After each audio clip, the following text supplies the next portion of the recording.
வணக்கம். இன்றைக்கி நம்ம என்ன பார்க்க போகிறோன்னா உருளைக்கிழங்கு வறுவல் ரவுண்டாக அரிஞ்சு போட்டு வறுக்கிறது.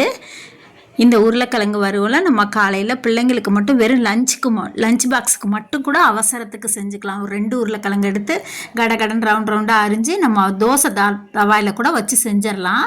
இது எப்படி செய்கிறதுன்னு பார்க்கலாமா? அதுக்கு ஒரு 6-7 காஞ்ச மிளகாய் மிக்சி ஜாரில் போட்டிருக்கேன். 3/4 ஸ்பூன் சோம்பு, 3/4 ஸ்பூன் மிளகு, 3/4 ஸ்பூன் ஜீரகம், உப்பு தேவையான அளவு, ஒரு 6 பல் பூண்டு சேர்த்துருக்கேன். இப்போ இதெல்லாம் நல்லா கொரப்பாக அரைச்சிட்டு வந்துடலாம், தண்ணி ஊற்றாமல்.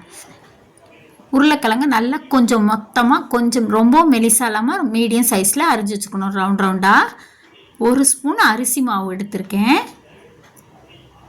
அதோடு இந்த கொரப்பாக அரைச்சிட்டு வந்த பேஸ்ட்டையும் சேர்த்து நல்லா தண்ணி ஊற்றாமல் அரைக்கணும். அதையும் அந்த பவுடரையும் சேர்த்து எல்லாத்தையும் நல்லா மிக்ஸ் பண்ணிக்கலாம். கொஞ்சமாக தண்ணி ஊற்றிக்கலாம். மிக்ஸி ஜாரை கழுவி தண்ணி ஊற்றிட்டு இப்போ அந்த உருளைக்கிழங்கெல்லாம் போட்டு நம்ம நல்லா மசாலாவோடு பிசைஞ்சு வச்சிடலாம்.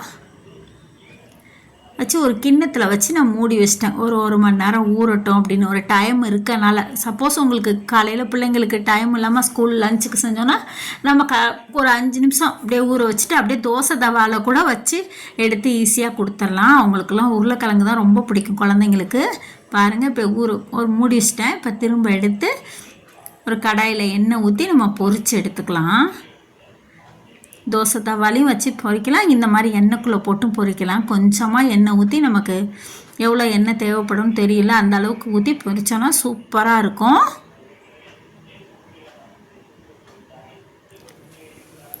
இந்த மசாலா உருளைக்கிழங்கு ரொம்ப எண்ணெயெல்லாம் குடிக்காது. மசாலாவும் நல்லா அதிலேருந்து உதிராது. பாருங்கள், அரிசி மாவு சேர்த்துருக்கோம்ல, அதனால் அதில் கோட்டாய்க்கும், உதிராது. இப்போ நல்லா 2 பக்கம் திருப்பி போட்டு வெந்ததுக்கப்புறம் எடுத்துக்கிறேன். உருளைக்கிழங்கு பிடிக்காத பிள்ளைங்களே கிடையாது. பிள்ளைங்கனாலே உருளைக்கிழங்கு வாழைக்காயும் தான். அது இந்த மெத்தடில் செஞ்சால் ரொம்ப விரும்பி சாப்பிடுவாங்க. இன்றைக்கி நான் மாங்காய் சாம்பாரோடு இந்த உருளைக்கிழங்கு பொரியல் செஞ்சு வச்சுருக்கேன். இந்த மாதிரி நீங்களும் செஞ்சு பாருங்கள்.